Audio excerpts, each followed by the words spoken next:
Here's some information to help you when you come in for our in-person worship here at Crooks.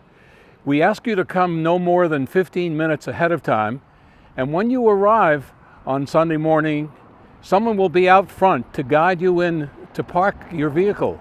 We want to keep some separation between the vehicles. We're setting it up to have the vehicles 6 feet apart or one parking space in between each vehicle to reduce the amount of contact between individuals. And we think it's going to work very well, and we're going to show you how it's going to unfold. You'll come in and be directed to a parking spot. As I said, we'd like you to arrive no more than 15 minutes ahead of time. And as you park and you get ready to get out of your vehicle, please put your mask on. And then you'll be directed to a welcoming station.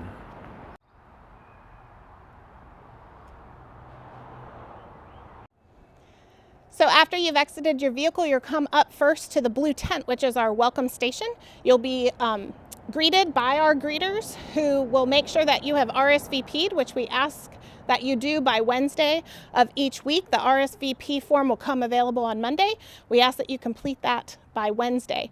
Also, when you RSVP, you have the option to fill out the health acknowledgement form, and we really encourage you to do that online because it will speed up the process of getting everybody inside the building for worship.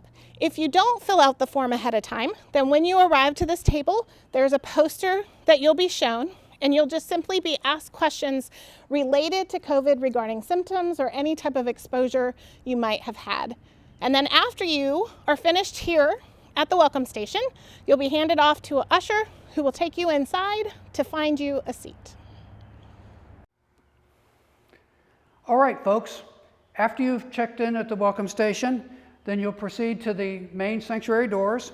That'll be the only way that you can get in and out of the church for our in-person worship services. All the other doors will be locked. So if you're anywhere else in the parking lot, you need to come around to the welcome station, then come to the front sanctuary doors.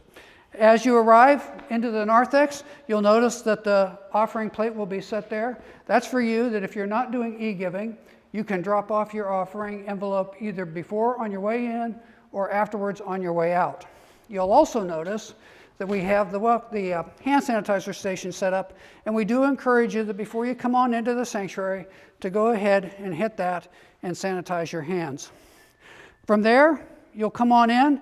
Ushers will direct you to your seats. You'll notice that some pews are marked off so we can maintain social distance, and even within pews, there's seating areas. Ushers will direct you to one of the designated spots where you can sit. Now, we're doing our best to make sure that we maintain social distance while people are coming in, so you'll notice that we're loading from the front of the sanctuary, working backwards so we can maintain social distance, and we do ask for your cooperation with the ushers to sit where we direct you to sit. We understand that that may not be where you always sit, but it will help us to maintain social distance. The other thing that we ask is, once we have you into your seat, please stay in that area.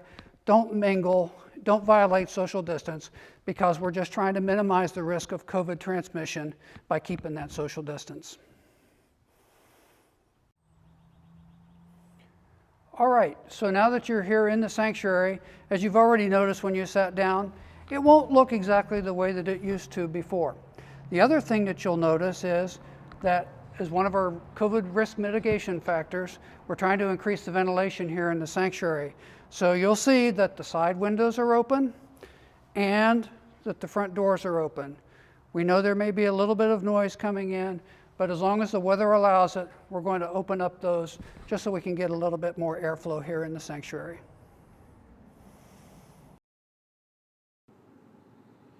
Now, of course, during our worship experience, we'll notice some differences as we follow the guidelines that have been given to us to help us keep one another safe as we worship indoors together. So, of course, we'll remain socially distanced and have our masks on. And the thing that we'll probably miss the most is our singing. It may be some time before we're able to sing while we're indoors, but we will, of course, have music as a part of our worship experience. And that will be provided by our Director of Music Ministries, Philip Higgins. Now, during the times of hymns, you'll be invited to read along the words while we listen to the music. And I suspect we might glean some greater understanding of the hymns that we may be most familiar with, even the ones that we're familiar with, as we focus more on the words and not just our singing. Now, if you're in need of a restroom during the service, of course, you may get up to head down to those. Only the breezeway restrooms are available, and we ask that only one household at a time use them. There'll be some cleaning wipes in the restroom for you to wipe down any high-touch surface areas just to help us out. And then one of the questions you may have is about communion. So you'll be given pre-packaged elements as you enter the worship space on Communion Sundays.